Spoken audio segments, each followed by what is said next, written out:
8 de mayo de 1945. El Tercer Reich acaba de capitular. En las ruinas de Berlín solo hay mujeres, viudas, huérfanas que lo han perdido todo. Aún así, son ellas las que retiran los escombros para reconstruir el país. Auténticas heroínas inmortalizadas en las grandes ciudades alemanas. Es una historia fabulosa de unas mujeres que restituyen el honor de Alemania con sus propias manos. Demasiado bella para ser cierta. Pocos años antes, esas mismas alemanas aclamaban a Adolf Hitler, su Führer. En 1939, de los 40 millones de mujeres del Reich, 12 millones eran miembros de alguna organización afiliada al partido nazi. Izquierda, derecha, izquierda, derecha. Siguiendo la música. Y nosotras respondíamos, ¡Heil Hitler! Así empezábamos el día. Ningún otro régimen ha sabido movilizar a las mujeres a tan gran escala. Las madres nacionalsocialistas garantizaban la descendencia aria y proporcionaban soldados para el frente. El régimen formó a más de 600.000 enfermeras nazis. 500.000 auxiliares se incorporaron a los servicios de la Wehrmacht. 500.000 mujeres sirvieron en los territorios ocupados del este. Cifras que revelan hasta qué punto el régimen de Hitler dependía de la contribución del llamado sexo débil para su empresa asesina. Las mujeres recibían órdenes y obedecían. Eran el engranaje del sistema. Ellas hicieron vivir el régimen, hicieron vivir esta ideología. También participaron en lo peor. Fueron guardianas en campos de concentración, convirtiéndose en culpables de tortura y asesinato. ¡Qué horror! Esas mujeres se habían convertido en verdugos. Eran verdugos. Quizá hubiese alguna psicópata, pero la mayoría eran mujeres corrientes. Espectadoras de los crímenes nazis, cómplices o asesinas. ¿Quiénes eran las mujeres del Tercer Reich? ¿Cómo se convirtieron en partes esenciales del régimen? ¿Cuál es el alcance de sus crímenes? Esta es la verdadera historia de las mujeres alemanas del Tercer Reich.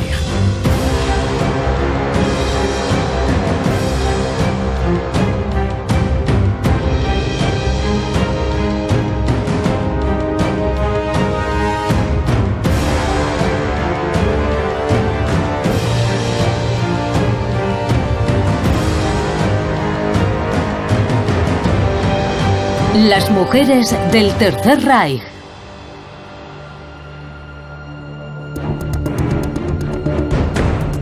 Noviembre de 1918. El imperio alemán se había desplomado. El mundo antiguo se desvanecía. Se iniciaba un periodo de cambios e incertidumbre para la población.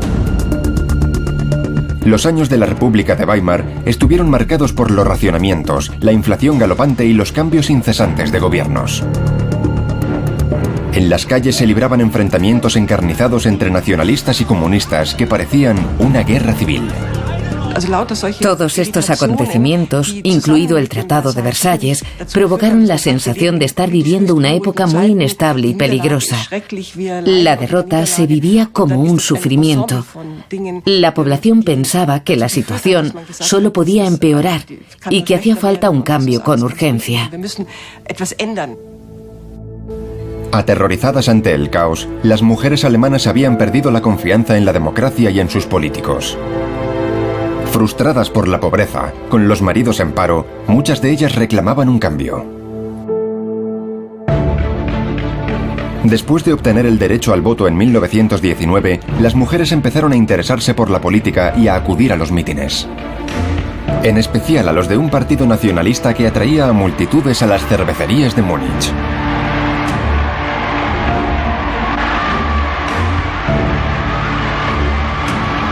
Las primeras activistas dejaron por escrito sus recuerdos en cartas, diarios y autobiografías.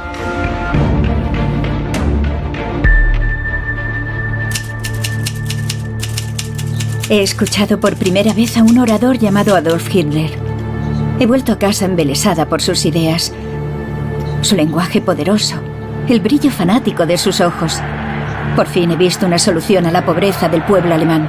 En mi fuero interno le doy gracias a Dios por haberme dado al Führer. Las mujeres estuvieron presentes y participaron desde el comienzo en la creación del partido nazi. Las mujeres que participaron desde los años 20 habían vivido la Primera Guerra Mundial, después la derrota y la miseria. Esta generación apoyó el proyecto nazi desde el principio. Podríamos decir que lo creó.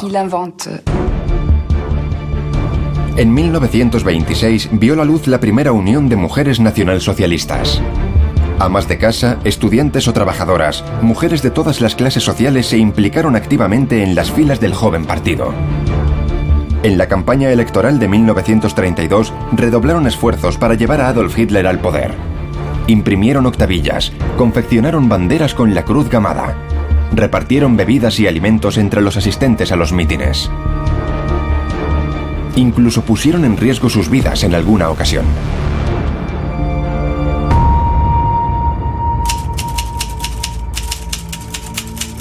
Nos sentíamos orgullosas de nuestras banderas con la cruz gamada. Cuando de noche mi madre y yo salíamos a meter octavillas en los buzones, nos perseguía la turba comunista. No sé de dónde sacábamos el valor para enfrentarnos a esos peligros. Creo que nos habíamos convertido en fanáticas simplemente. La victoria electoral del partido nazi fue también la de las primeras activistas. Miles de ellas aclamaron a Adolf Hitler en su primera aparición como canciller del Reich el 30 de enero de 1933. Había banderas por todas partes. Música y luego el discurso de un hombre que decía: es el momento de hacer lo que yo digo. Yo era una niña y creía que no podía salir mal. Todo lo contrario, después de unos años de inestabilidad, esas palabras me reconfortaban. El partido nazi supo sacar provecho del fanatismo femenino de su esperanza en un mundo mejor. Buscó un papel para las mujeres que permitiese valorarlas al tiempo que servían a los objetivos del Tercer Reich.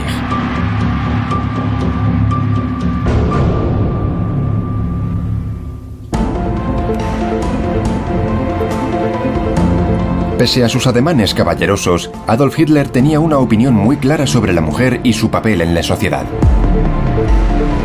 En uno de sus numerosos monólogos declaró ante sus colaboradores más cercanos: el deber de la mujer es estar guapa y tener hijos. El pájaro hembra incuba los huevos y cuida sus plumas para gustar al macho. A cambio, el macho protege el nido de los invasores. Estaba todo dicho. Para Hitler, el orden mundial y la política eran cosa de hombres. No había sitio para las mujeres. Hitler insistió en la subordinación de la mujer al hombre. A partir de 1921 se aseguró de que las mujeres no pudieran ocupar cargos en la dirección del partido. A lo sumo podían ser compañeras en la lucha, pero solo en cargos de categoría inferior. Aunque subordinada al hombre, a la mujer alemana se le atribuyó un papel fundamental en la sociedad nazi: el de madre. Debía proporcionar una descendencia puramente germana a la nación alemana. El nazismo valoró desde el principio el papel de la mujer como pilar. Según Hitler, la mujer es la célula madre del Estado. Es decir, que valoraba el papel de la mujer y, sobre todo, le daba el poder de ser garante de la raza aria y también de la sociedad nazi que se estaba gestando. Las mujeres eran muy importantes para él. Traían niños al mundo, niños alemanes. Nuestras queridas mujeres, sus mujeres.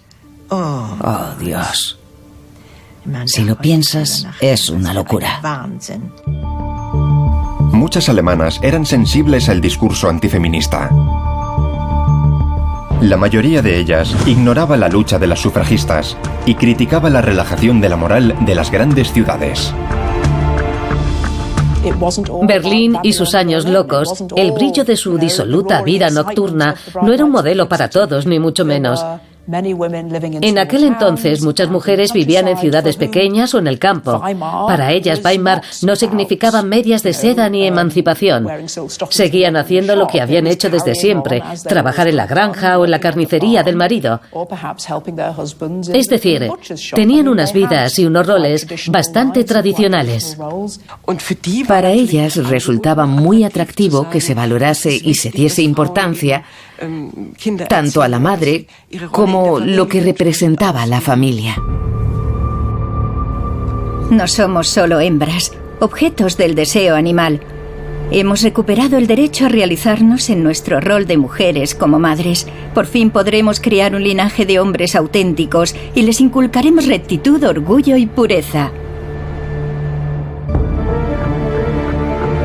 Lejos de imponer el nuevo rol a las alemanas, los nazis adoptaron medidas para que las mujeres volvieran a los fogones voluntariamente.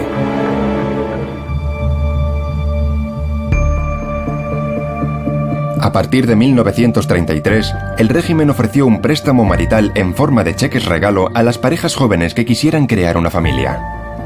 Podía llegar a 1000 marcos imperiales, es decir, el salario anual de un trabajador. El régimen quería niños, pero no cualquier niño. La primera condición era que la pareja se sometiese a un exhaustivo reconocimiento médico. El reconocimiento médico determinaba si la pareja estaba sana o no según los criterios nazis. Es decir, no padecer ninguna enfermedad hereditaria, ser fértiles, no padecer ninguna enfermedad de transmisión sexual. Solo querían madres sanas, que tuviesen hijos sanos. El deber de la madre alemana era reproducirse, pero solo para tener hijos sanos. Por cada nacimiento, el reembolso del préstamo marital se reducía un 25%. La deuda de las familias se saldaba a partir del cuarto hijo, descendencia mínima exigida por el régimen para el mantenimiento de la supuesta raza alemana. Segunda condición para la obtención del préstamo. Las mujeres activas debían renunciar a su trabajo. Los empleos que dejaban libres eran ocupados por hombres. El resultado fue un espectacular descenso del paro. La economía alemana volvía a crecer. Recuerdo que me sentí aliviada al ver que volvía la tranquilidad después de años de caos. Todo volvía a estar en orden. Para nosotros, las banderas rojas, blancas y negras con la esvástica eran tan solo un detalle más. Hitler quería cuidar de las madres alemanas, indispensables para sus proyectos políticos. Le gustaba decir: madres, vuestras cunas son ejércitos durmiendo. Por eso, el Führer creó una distinción especial, la Cruz de Honor de la Madre Alemana. Una amiga de mi madre tuvo 5 hijos. Le concedieron la Cruz de Honor de la Madre. La llevaba con orgullo y todo el mundo la felicitaba. Hubo muchas madres como ella. Tuvieron muchos hijos para proporcionarles soldados a Hitler. De bronce por 4 hijos. De plata por 6 hijos. Y de oro por 8 hijos. En total, 5 millones de mujeres recibieron la distinción. El régimen logró su objetivo.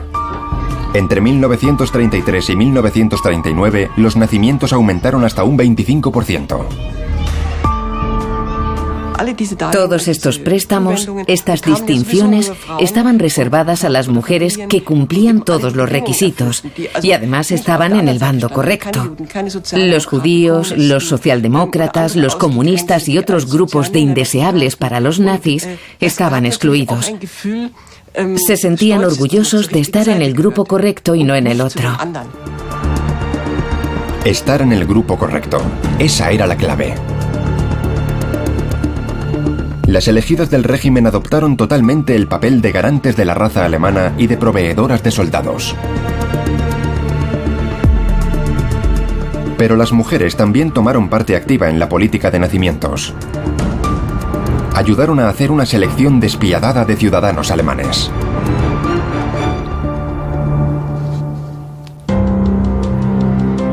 El régimen necesitaba controlar los nacimientos para poder poner en práctica su idea delirante de una nación pura. Su primer apoyo, las matronas. El Estado las necesitaba para acercarse a las madres en la intimidad del hogar. En una época en la que las mujeres no iban al hospital a dar a luz, sino que lo hacían en casa, las matronas se convirtieron en unas personas de confianza muy importantes. El régimen las incluyó en el sistema sanitario del Estado, en donde desempeñaban una labor relevante. Tenían que redactar informes de los nacimientos y denunciar los casos de niños con malformaciones. Recibían una prima por cada niño que denunciaban. Así que cuando nacía un niño con alguna malformación, aunque fuera un simple labio leporino, lo comunicaban a los servicios sanitarios. Las listas realizadas por las matronas pasaban a las manos de los médicos nazis. Las consecuencias para las madres y los niños eran dramáticas, como demuestra este diagnóstico. Rosalie Lischka, diagnóstico esquizofrenia. Según los conocimientos médicos, es muy probable que su descendencia pueda padecer enfermedades mentales. Conforme al anterior párrafo, la paciente debe ser esterilizada. La medida más importante y más violenta que el régimen adoptó en el marco de la política demográfica fue la esterilización masiva. Alrededor de 100.000 hombres y 200.000 mujeres fueron esterilizados de manera forzosa. Pero muy pronto no se conformaron con el cruel método preventivo. A partir de 1939, el régimen decidió eliminar la parte de la población que no se ajustase al ideal nazi. El objetivo de los nazis era poner en práctica la teoría de la higiene racial. Dicha teoría se basaba en la idea absurda de que sería posible erradicar todas las enfermedades hereditarias, esterilizando a todas las personas que padeciesen una enfermedad, o matando a las que ya habían venido al mundo. Pensaban que de este modo las enfermedades no se transmitirían a las nuevas generaciones. Hitler autorizó una matanza a gran escala llamada oficialmente Action T4. Se trataba de un programa de eutanasia para la eliminación de todos los indeseables para la sociedad y la raza alemana, en especial aquellos con discapacidades físicas o mentales. A principios de 1940, un equipo médico cuidadosamente seleccionado fue convocado por la Cancillería para informarles del siniestro proyecto. Entre ellos una veintena de enfermeras. Serían las encargadas de matar a los seres humanos que la doctrina nazi calificaba de vidas indignas de ser vividas. La participación en este programa era totalmente voluntaria. Nadie nos obligó y ninguna pusimos objeción. Entonces, el jefe médico nos hizo prestar juramento de confidencialidad. El régimen creó nuevas escuelas de formación y supongo que también creó un tipo diferente de enfermera a la que inculcaron estos valores eugenésicos. Las enfermeras aprendían a clasificar a los pacientes en dos categorías diferentes: los pacientes superiores y los inferiores, los pacientes que podían ser tratados y los que eran una carga para la sociedad. El régimen formó a más de 600.000 enfermeras con estos principios. El programa de eugenesia T4 se llevó a cabo en lugares secretos del territorio alemán. Las víctimas eran conducidas del hospital a los campos de exterminio de Hadamar, Grafenegg y Hartheim para ser asesinadas en las primeras cámaras de gas de la historia del nazismo. Las enfermeras eran indispensables para llevar a cabo la depuración masiva. Las enfermeras se encargaban de acompañar a los enfermos desde los hospitales hasta los campos de exterminio. Les ayudaban a desnudarse, los tranquilizaban y los llevaban hasta el interior de la cámara de gas. A partir de 1941, los discapacitados fueron asesinados en todos los hospitales psiquiátricos del Reich. Los métodos cambiaron. Unos morían de hambre y otros eran asesinados con sobredosis de medicamentos. Las enfermeras pasaron del contacto con el paciente a la acción, como en este hospital de Großschweidnitz, cerca de Dresde. Siguiendo órdenes, yo debía sedar a los pacientes que estuviesen demasiado agitados o agresivos, los que nos diesen demasiado trabajo ensuciando constantemente las sábanas, los que derrocharan material médico arrancándose las vendas, los que presentasen un gran deterioro físico o estuviesen cubiertos de eczemas y pus. Tenía que administrarles sobredosis de Veronal o de Luminal para llevarles a un sueño profundo del que ya no despertaban. Tras la guerra, las enfermeras negaron su responsabilidad, alegando que cumplían las órdenes de los médicos. Pero la realidad era mucho más compleja. Las enfermeras describían el estado de salud de los pacientes y, en función de la información que ellas mismas transmitían, el médico decidía sobre la vida o la muerte del paciente. Tenían una influencia importante en el diagnóstico y algunas tomaban solas la responsabilidad de ordenar que cometiesen los asesinatos. Se estima que con la colaboración de matronas y enfermeras, alrededor de 300.000 personas con discapacidad física o mental fueron exterminadas. ¿Qué pasa con los niños que el régimen consideraba indignos de vivir en Alemania? Para ellos, la despiadada maquinaria de adoctrinamiento nazi iba a ponerse en marcha. El mensaje reiterado por los ideólogos era claro: los niños alemanes pertenecen al Estado. La instrucción nacionalsocialista empezaba desde la más tierna infancia con el fin de educar a buenos soldados obedientes.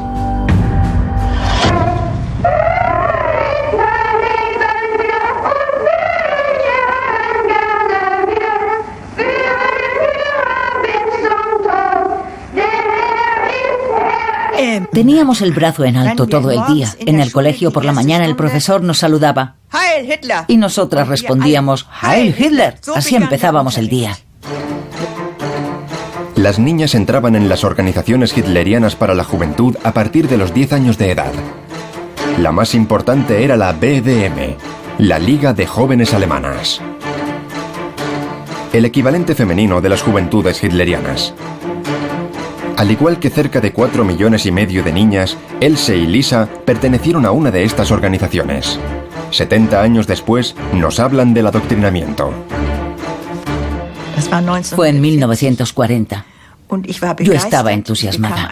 Llevaba uniforme, todas las niñas llevábamos el mismo. Pertenecíamos a una unidad. No había nada más.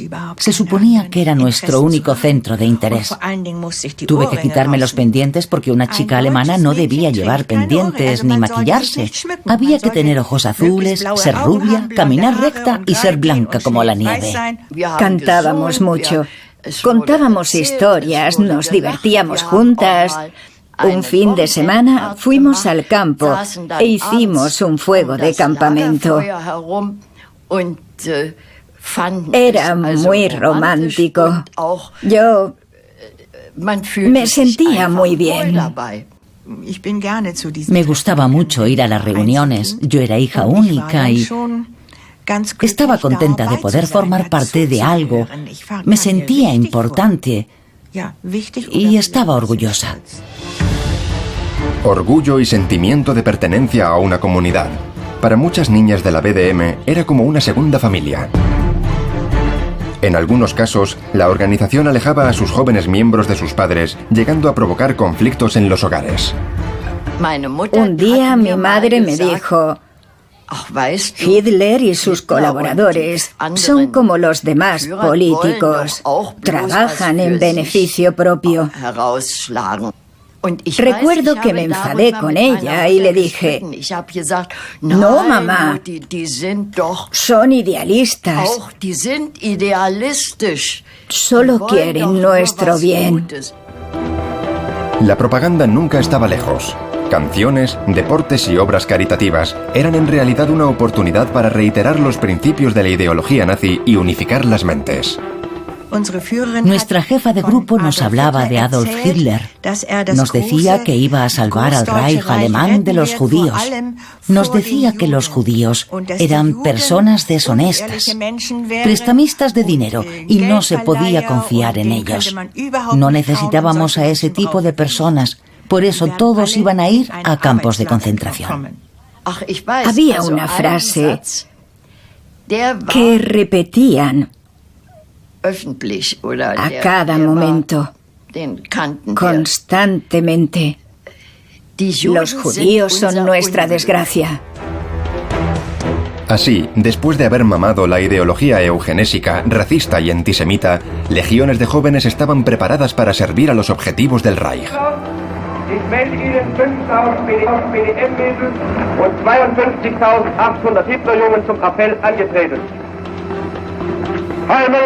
Hitler tenía grandes proyectos para ellas. Iban a ser las conquistadoras del Lebensraum, espacio vital que el Führer se disponía a conquistar en el este.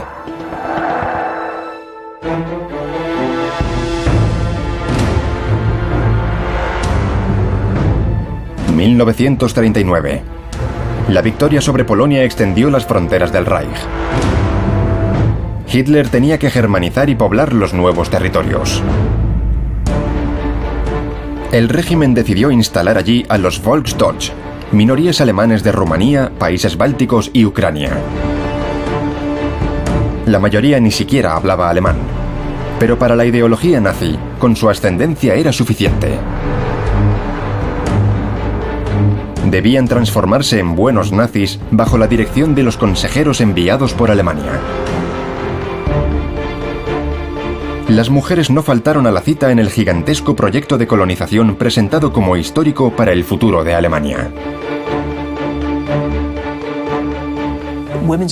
Las organizaciones femeninas reivindicaron firmemente su puesto en los territorios conquistados, afirmando que ellas también tenían una tarea que cumplir en ese gran proyecto. Les habían presentado el proyecto como una oportunidad fantástica para adquirir experiencia profesional, realizando un trabajo útil para la comunidad alemana. Les prometían una gran autonomía, la posibilidad de demostrar su valía y también poner su talento al servicio de la gran causa. Sin duda, era una oferta muy tentadora para estas jóvenes. Era una oferta tentadora para estas mujeres. El este te necesita. La llamada que lanzaron las autoridades tuvo mucho éxito. Más de 50.000 mujeres respondieron a la convocatoria. Else fue una de esas aventureras. Entonces tenía 20 años. Por influencia de la propaganda, fue a enseñar su lengua a niños alemanes en ciernes. Cuando iba en el tren cruzando Polonia, estaba amaneciendo. Era maravilloso. Y de pronto tuve la sensación de ir a una patria que aún no conocía. Nunca olvidaré esa sensación. Él se compartía el entusiasmo aventurero con la joven berlinesa Melita Maschmann. Al terminar el bachiller, Melita, que había pertenecido a la BDM y era una fanática nazi, pidió el traslado a los territorios polacos anexionados al Reich, llamados Warthegau. Trabajaba como jefa de un grupo de colonizadoras como ella.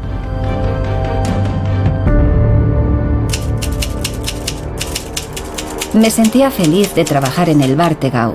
No habría cambiado ese puesto por ningún otro en Alemania. Mis compañeras y yo considerábamos que era un honor poder ayudar a conquistar ese territorio para nuestro pueblo y su cultura. La experiencia nos parecía una gran aventura.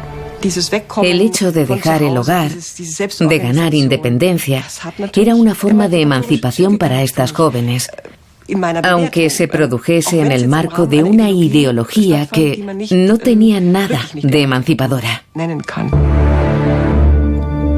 Pero las jóvenes vivían la aventura a costa de la población local. 100.000 polacos fueron expulsados violentamente de sus casas. La misión de Melita y de las demás voluntarias era preparar la llegada de los nuevos colonos que iban a instalarse en las casas confiscadas. La mayoría de las casas estaban sucias, confirmando nuestro sentimiento de superioridad. Era el famoso desorden polaco. Creíamos que ya era hora de que los campesinos alemanes limpios y ordenados ocupasen estos terrenos. Con abnegación y pasión, las colonizadoras transformaron los pueblos polacos y judíos en pueblos alemanes. También participaron en la confiscación de la ropa y mobiliario que se redistribuyó entre los recién llegados. La población local, impotente, tuvo que ponerse al servicio de las nuevas dueñas y señoras. En aquella época, yo tenía una criada polaca de 14 años. Su padre era carpintero. A su familia la echaron de su propia casa y ahora vivían en cabañas en algún lugar cerca del pueblo. Yo sabía que estaba mal, pero así eran las cosas. No se podía cuestionar nada. Al leer los folletos de la propaganda, te das cuenta de que el régimen sabía que las jóvenes podrían sentir piedad hacia la población local. Para remediarlo, la propaganda les insistió en lo siguiente: que debían aprender a controlar las emociones pensando en la finalidad de la misión. Y la finalidad era sencillamente el brillante futuro de Alemania. Cuando trabajé en ese pueblo, solo pensaba en una cosa. Tenía que estar ahí por mis alumnos. Ellos me necesitaban. A cambio del compromiso inquebrantable, el régimen mantuvo sus promesas. Las jóvenes tenían unas responsabilidades y un poder que nunca antes habían conocido. Cuando los trabajadores polacos se mostraban vagos o impertinentes, las campesinas alemanas venían a buscarme. Un día le di una bofetada a un joven.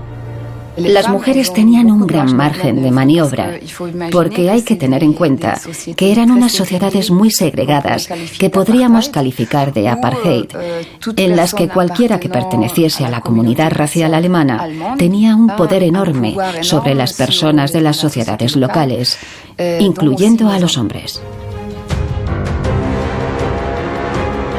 El régimen tenía una cosa muy clara: la fuerza de trabajo de las mujeres se había vuelto imprescindible. En 1941, los territorios bajo ocupación nazi se extendían del Atlántico a las puertas de Moscú y necesitaban un aparato administrativo gigantesco. 500.000 auxiliares trabajaban al servicio de la Wehrmacht, 22.000 auxiliares al servicio de las SS, y 50.000 secretarias trabajaban en las agencias de trabajo del Reich, en las empresas de obras públicas y en los servicios de represión, como la Gestapo. Nos imaginamos a una secretaria detrás de una máquina de escribir, lejos de todo, pero no era así. Alguien tenía que tomar notas en los interrogatorios. Había interrogatorios en despachos, pero algunos se produjeron bajo la coacción de la tortura en habitaciones insonorizadas para ocultar los gritos. Y ahí también había mujeres que tomaban notas. Fueron ellas las que copiaron las listas de los bienes judíos confiscados y las órdenes de ejecución. Las más diligentes incluso confeccionaron documentos impactantes como este informe de las ejecuciones de judíos bálticos y bielorrusos. La secretaria dio muestras de una creatividad macabra. Distribuidas en las diferentes administraciones, estas mujeres estaban al corriente de todo, de las persecuciones, de las exacciones de la Wehrmacht, de las incursiones contra los partisanos, lo sabían todo. En ocasiones, desde la tranquilidad de sus despachos, decidieron sobre la vida o la muerte de algunos prisioneros. Así es como una secretaria de la Gestapo en Varsovia describía su trabajo. El día de las ejecuciones nos daban un montón de informes. Si había 100 informes y había que ejecutar a 50 personas, las secretarias elegían los informes al azar. Y a veces decían, oye, ¿y si añadiésemos este informe también? Gestos aparentemente anodinos formaban parte de un aparato de Estado que participó en la muerte de millones de personas. En los servicios de trabajo del Reich, las secretarias mandaban obreros a trabajos forzados en unas condiciones tan horribles que muchos morían. Aunque estuvieran alejadas de las armas y de las acciones directas de ejecución, estas mujeres formaban parte de una máquina de matar. Detrás de las máquinas de escribir, las manos inocentes se transformaron en cómplices de asesinato. El Tercer Reich consiguió enrolar a todas las mujeres en su empresa asesina, hasta las que no tenían función oficial en el aparato de Estado, las esposas SS. Ellas también desempeñaron un papel, el de ayudar a sus maridos a convertirse en máquinas de matar. Las máquinas de matar eran las tropas de las SS, la élite del Tercer Reich. Algunos de estos hombres formaban parte de los Einsatzgruppen, escuadrones de la muerte de las SS que ejecutaron a cientos de miles de personas. Otros trabajaban en los campos de concentración en donde los judíos de Europa murieron exhaustos o en las cámaras de gas. Sus esposas fueron cuidadosamente seleccionadas. Para poderse casar, algunas parejas tuvieron que presentar hasta 150 documentos que demostrasen su ascendencia aria sobre 4 generaciones. 240.000 cumplieron los requisitos exigidos. Cuando decimos mujeres SS, estamos hablando de esposas, hermanas e hijas. Disfrutaban de un estatus muy privilegiado en ese orden que es la élite nazi. Desempeñaban un papel muy particular en el seno de las SS. Se alentaba a las esposas a seguir a sus maridos al lugar de trabajo en donde reinaba la muerte. Tenían asignado un papel específico. Las mujeres que habían seguido a sus maridos al este, a los campos de concentración, tenían que apoyarles en su difícil trabajo. En medio de todo este horror, debían garantizar la permanencia de la vida familiar educando a los niños lo más cerca posible del padre. Así permitían a sus maridos descansar y estar listos para realizar el trabajo sucio en nombre del Reich. Una de estas mujeres era Lina Heydrich, esposa del dirigente nazi Reinhard Heydrich, responsable del plan de exterminio de los judíos de Europa. Se instaló en el Castillo Real de Praga, mientras que su marido supervisaba las ejecuciones in situ. Reinhard y yo somos felices. Está contento de que yo pueda solucionar los problemas domésticos sin él. En el trabajo tiene que estar todo el día disponible para los demás. Tiene que tomar decisiones a veces difíciles. Por eso, le agrada que su hogar esté tranquilo. Algunas de las esposas estaban presentes en los lugares de las masacres. Participaban en los banquetes que se celebraban al final de una jornada de trabajo macabro. Por la noche limpiaban las botas ensangrentadas de sus maridos o novios. Adoctrinadas e indiferentes al horror, uno de sus pasatiempos favoritos era visitar los guetos en los que los nazis habían aislado a los judíos en condiciones inhumanas. Sobre el gueto de Lodz, Ingrid Greisa, hija del comandante del Wettergau, escribió a su novio: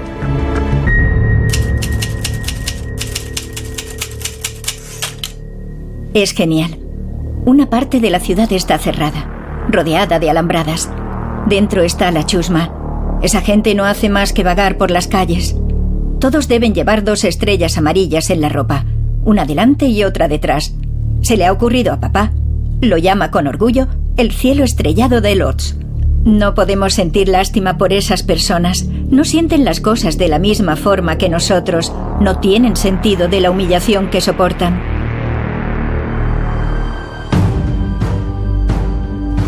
Permanecían al lado de sus padres, novios o maridos, porque obtenían muchos beneficios a cambio, sobre todo en los campos de concentración y exterminio.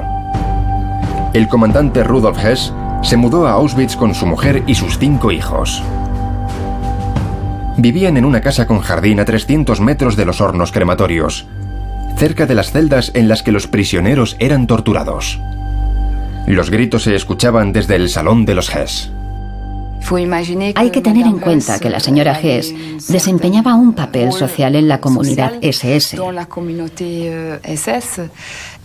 Solía dar recepciones. Su marido viajaba con frecuencia a Berlín. Ella tenía una vida muy cómoda, con varias criadas, que por supuesto eran prisioneras de los campos. Para organizar cenas lujosas y completar su vestuario, la señora Hess utilizaba alegremente los almacenes del campo donde se guardaban todas las pertenencias robadas a los deportados. Aunque no tenían ninguna función oficial, las esposas de oficiales de las SS se atribuían un poder infinito sobre los recursos materiales y humanos de los campos. Todas las mujeres se aprovecharon de la mano de obra de los campos. Fueron a buscar prisioneros para que trabajaran de criados, jardineros o como obreros en sus casas. Se enriquecieron con todo lo que pudieron coger de los campos y todo lo consiguieron a costa del sufrimiento de los prisioneros. Las mujeres cogieron todo lo que pudieron. Sabían perfectamente su procedencia. Emperifolladas, maquilladas y en plena forma física, las fotografías de esposas de oficiales de las SS tomadas a pocos metros de los hornos crematorios son impactantes por el contraste con la rutina inhumana de las víctimas. En realidad no conocemos ningún caso de ninguna esposa SS que se hubiera negado o hubiera protestado por el trabajo de su marido. Al contrario, a estas mujeres no les interesaba cuestionar el trabajo de sus maridos, sobre todo porque ellas también compartían la ideología nazi. La familia Hess vivía con tanto lujo en Auschwitz que Hedwig Hess dijo: «Aquí es donde quiero vivir y morir». Aprovechándose del sistema, las esposas de los SS vivieron los mejores años de sus vidas en las fábricas de la muerte. A cambio de privilegios, el régimen podía exigir mucho a sus mujeres. Y les pidió lo peor: ser guardianas de campos de concentración y de exterminio para contribuir directamente en la tortura y ejecución de millones de personas.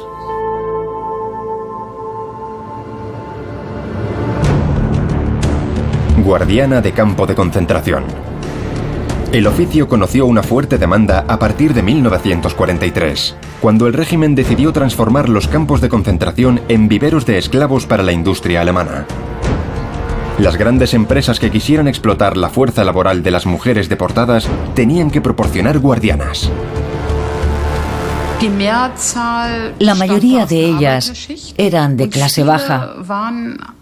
Muchas no tenían un auténtico oficio. Habían trabajado como criadas o como ayudantes en fábricas o en fincas. Eran trabajadoras no cualificadas. En una carta dirigida a una candidata, la administración del campo de Ravensbrück ponderaba las ventajas del empleo propuesto. No se requiere ninguna cualificación profesional para el puesto, ya que solo hay que vigilar a las prisioneras en el trabajo.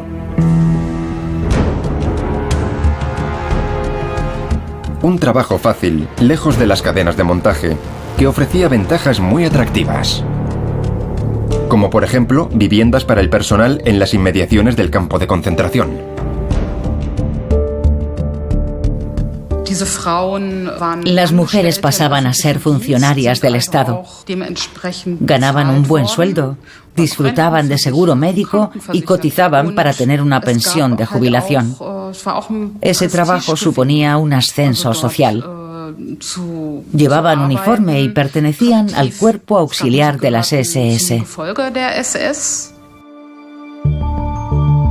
Todas las guardianas comenzaban en el campo femenino de Ravensbrück, a 80 kilómetros de Berlín. Allí se formaron 4.000 mujeres. Las nuevas reclutas, que no sabían qué esperar, al conocer a las guardianas experimentadas, descubrían la verdadera naturaleza de su trabajo. Ravensbrück era la escuela de la brutalidad. Nada más bajar de los vagones, oías que gritaban. Nos llamaban de todo. Como los soldados de las SS, Las mujeres llevaban lo que llamábamos gumi, una especie de fustas gordas con las que nos pegaban. Llevaban botas y a la primera de cambio te daban una patada. Todas vimos en el campo cómo las oficialas pateaban a mujeres en el suelo, algunas veces hasta matarlas. Esas mujeres se habían convertido en verdugos. Eran verdugos. Las guardianas podían dimitir en cualquier momento. Solo tenían que hacer una solicitud manifestando el deseo de abandonar el lugar. No se conoce ni un solo caso de mujer que hubiese tenido problemas por no querer ser guardiana de campo. La gran mayoría decidió quedarse para vigilar a las prisioneras asignadas a diferentes talleres textiles. Las prisioneras también trabajaban hasta la extenuación en obras de construcción. A veces, para acelerar el ritmo, las guardianas mostraban una crueldad extrema. Las mujeres no son tan diferentes de los hombres. Los hombres tardaban solo unos días en acostumbrarse a la violencia de su trabajo, y en el caso de las mujeres era parecido. Además, ellas se aliviaban diciéndose a sí mismas que todo era por una buena causa, para construir una nueva sociedad. Probablemente eso ayudaba para abstraerse de la realidad. También intervino un factor psicológico. De repente tenían poder sobre otros seres humanos, sobre mujeres que venían de otras clases sociales, que venían de Polonia, de Francia, de Italia. Ellas podían decidir su suerte. Eran las dueñas y señoras de nuestras vidas. Podían decidir si vivíamos o moríamos. No hay que olvidarlo. Y en el fondo, por una razón totalmente estúpida, ellas decidían que ibas a recibir golpes hasta la muerte. El poder que ejercían sobre las deportadas y su nuevo estatus social les permitía abstraerse del sufrimiento que infligían a miles de mujeres a diario. Las fotos que nos dejaron revelan dos cosas. Por una parte, el orgullo que sentían por su trabajo y su nuevo estatus social. Y por otra, esas fotos muestran un entorno idílico en el que llevaron una vida agradable. Esas mujeres nos enseñan que ser guardiana de campo era un trabajo como cualquier otro. En el reverso de una de esas fotografías puede leerse: para mis padres, para que tengan un recuerdo de mis años de servicio. Este es mi dócil y fiel Greif, vuestra Herta. Crueles y despiadadas, las guardianas contribuyeron al sufrimiento y a la muerte de millones de mujeres en los campos de concentración nazis. Igual que los hombres, son culpables de crímenes contra la humanidad. Sin embargo, después de la guerra, muy pocas de ellas respondieron de sus actos ante la justicia. 1945. Con la liberación de los campos, el mundo se enfrentó al horror del nazismo. Asimismo, descubrió que las mujeres también habían participado en los crímenes. Algunas guardianas de campos, cómplices más visibles del régimen, fueron juzgadas por tribunales aliados. Todas se declararon no culpables e intentaron minimizar su función. Considero que he sido una pequeña pieza del engranaje, sin voluntad propia, en el seno de una máquina. No era libre. He vivido como las prisioneras, coaccionada. Soy inocente. También dijeron que solo habían hecho su trabajo, vigilar a las prisioneras. Y si alguna vez habían recurrido a la violencia cuando las prisioneras se habían portado mal, había estado justificado. Pero la mayoría de ellas negaron cualquier violencia. Cuando se enfrentaron a sus actos, dijeron que estaban abrumadas, que estaban psicológicamente agotadas. En los primeros juicios que se realizaron después de la guerra, algunas mujeres fueron condenadas a morir en la horca, igual que los hombres. La justicia de los aliados se ocupó también de las enfermeras enroladas en el programa de eutanasia, como Elsa Sasche, de Großweinich. Condenada a 15 años de prisión, trató de justificar sus actos. Confieso haber sentido remordimientos al administrar sobredosis de medicamentos a esa pobre gente. Pero por compasión hacia ellos, olvidé mis sentimientos. Además, cumplía órdenes del ministerio. La responsabilidad debería recaer sobre ellos. Pero los juicios contra mujeres, aunque muy mediáticos en su momento, fueron la excepción a la regla. La mayoría de las guardianas y de las enfermeras escaparon a la justicia y al juicio de la historia. A la mayoría de las guardianas no les costó nada desaparecer. La imagen de la mujer tranquila por naturaleza impidió ver que habían sido muchas. Durante mucho tiempo no se supo cuántas.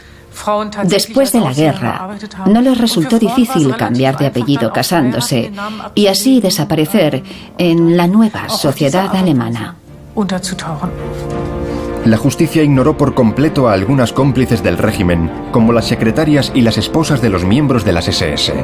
Las que fueron llamadas ante los tribunales fueron únicamente en calidad de testigos contra sus superiores y sus maridos. Los jueces partían del principio de que por el simple hecho de ser mujeres no podían asumir responsabilidades. Eso permitía absolverlas por adelantado. Por supuesto, supieron jugar sus cartas. Fue una manera de escapar de la justicia. Las que fueran fanáticas del Tercer Reich consiguieron desaparecer entre la población después de 1945. Las cruces y las fotos comprometedoras desaparecieron en los graneros y en la basura. En ausencia de los hombres, muertos en combate o hechos prisioneros de guerra, ellas eran el futuro de Alemania. Las mujeres alemanas consiguieron escribir su propia leyenda, borrando cualquier sospecha de responsabilidad en los crímenes del Tercer Reich. A Sophie Scholl, Lina Hagen, Irene Haran y todas las mujeres alemanas que no cedieron al nazismo.